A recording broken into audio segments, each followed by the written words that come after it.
Welcome students. आज हम करेंगे एक्सरसाइज 1.3 से क्वेश्चन नंबर 3, जो कि एग्ज़ाम पॉइंट ऑफ व्यू से बड़ा ही इम्पोर्टेंट है। क्वेश्चन क्या बोलता है? Express the following in the form P/Q।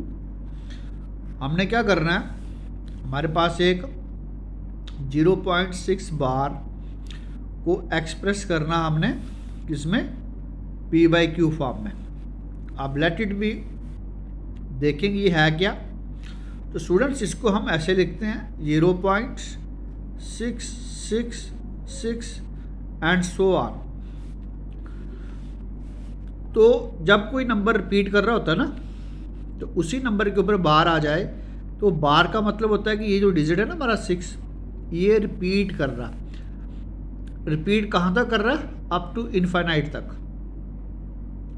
अब इसको हमने क्या करना है? P/Q फॉर्म में लेके आना। तो कैसे लिखेंगे?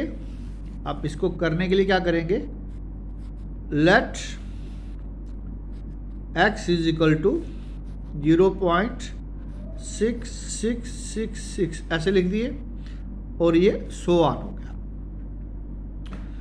अब सेकंड स्टेप यहाँ पे क्या करना है कि ये अगर एक ही नंबर था ना बार के नीचे, एक ही डिजिट था, तो एक ही डिजिट को हमने डेसिमल के towards the left hand side लेके आना है।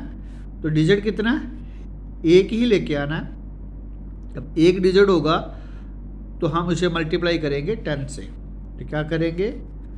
मल्टीप्लाई, इसको नंबर 1 डाल देते हैं, इक्वेशन 1/10।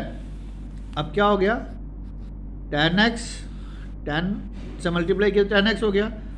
जब इसको 10 से मल्टीप्लाई करेंगे तो एक डिजिट हमारा यहाँ जंप कर देगा, ये लिखा जाएगा 6.6666। अब आप सोच रहे होंगे यहाँ 4 6 थे, एक 6 यहाँ चला गया, तो अभी भी सर ने यहाँ पे 4 6 लिखे हैं। ऐसा इसलिए क्योंकि ये अनकाउंटेड 6 हैं, और अनकाउंटेड 6 में से एक 6 मैंने यहाँ लिख दिया, तो पीछे भी अनकाउंटेड ही हैं, अभी भी ये अनकाउंटेड ही हैं। तो इसलिए ये एग्जैक्ट मैंने 4 बार ही लिखे हैं। इसको इक्वेशन बोलेंगे हम सेकंड। अब हम क्या करेंगे? इस सेकंड इक्वेशन में से इक्वेशन नंबर 1 को क्या करेंगे? सब्ट्रैक्ट कर देंगे। सब्ट्रैक्ट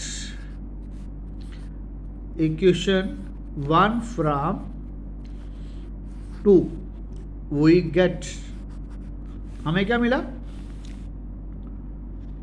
हमें मिला यहाँ पे 10x minus x equal to 6.6666 so on minus 0.6666 so on.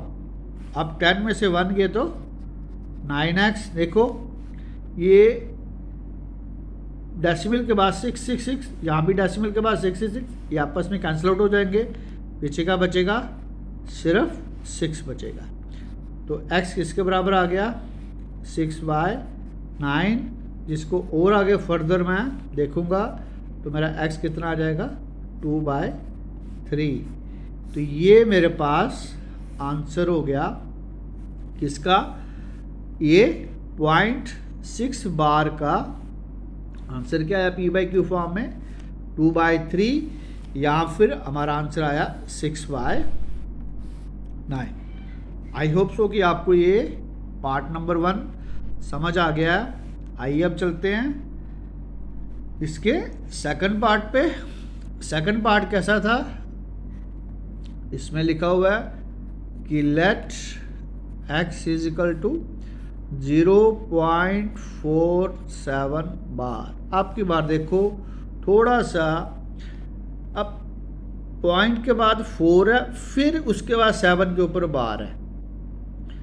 इसका क्या मतलब हो गया? इसका मतलब हो गया कि 0.4 तो एक ही बार है, पर 7 यहाँ पे 7 यहाँ पे रिपीट हो रहा।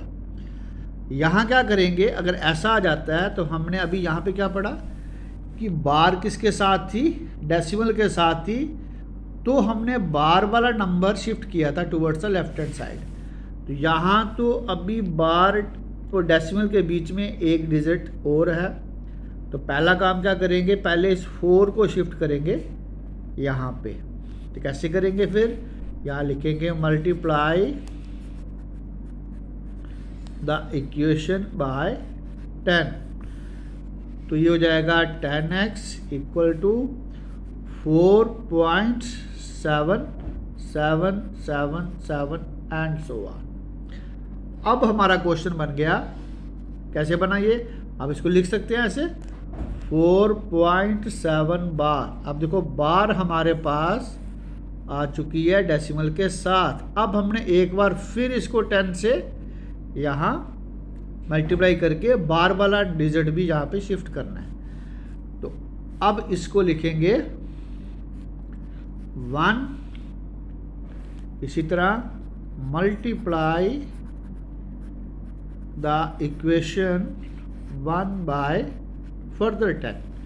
तो 10 10 100x equal to 47.7777 and so on. This is second.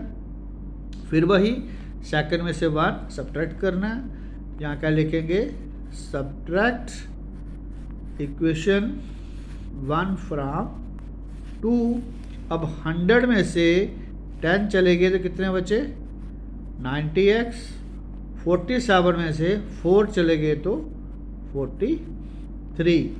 तो x कितना आया, 43/90, जो कि हमारा p/q फॉर्म में है।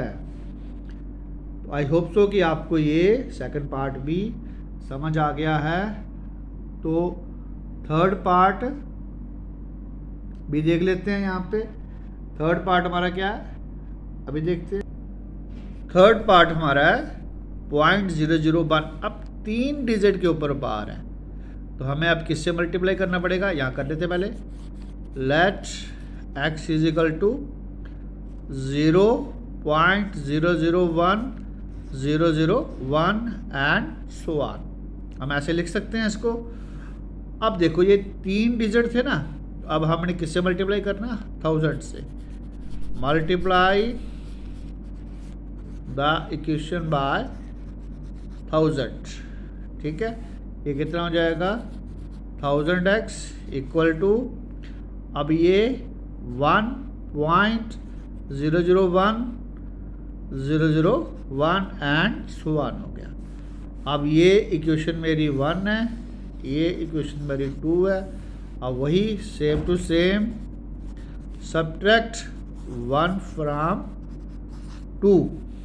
तो अब 1000 में से 1 चले गए तो कितने बचे, 999x इक्वल टू, अब 1 में से पॉइंट कैंसिल, पीछे क्या बचा, 1 बचा। तो x कितना आ जाएगा, 1/999। ये हमारा बन गया p/q फॉर्म में। तो अब आप इसको वेरीफाई भी कर सकते हो कि 1 को जब हम डिवाइड करेंगे 999 से, हमारा आंसर क्या आएगा, 0.001। फिर वो रिपीट करता जाएगा। अब देखो ये जो हमारे नॉन टर्मिनेटिंग रिपीटिंग डेसिमल्स हैं, इनको क्या बोलते हैं आप, रेशनल नंबर्स। तभी तो हम इन्हें p/q फॉर्म में लेके आए, और q यहाँ पे हमारा 0 नहीं था। आपने देख लिया। आई होप सो कि आपको आज के जो क्वेश्चन अभी हमने पढ़ा उसके तीनों पार्ट्स आपको समझ आ गए। आप ऐसे वाले बड़े सारे क्वेश्चंस की प्रैक्टिस करोगे, और ये एग्जामिनेशन पॉइंट ऑफ व्यू से बड़ा ही इम्पोर्टेंट है। तो मैं आपको बता दूं, अब मैं इसके अगले वीडियो में आपको इसका एक बिल्कुल ही शॉर्टकट ट्रिक सिखाऊंगा, जिससे आपको देखते ही आप उसे p/q फॉर्म में ले आओगे, वो आपको मैं बताऊंगा। तो मुझे उम्मीद है कि आप मेरे इस वीडियो को लाइक करोगे, शेयर करोगे और दोस्तों के पास भी पहुंचाओगे, ताकि उनको भी फ़ायदा मिले। तो अगर आप चैनल पे नए हो तो चैनल को सब्सक्राइब भी कर लें। Thank you students.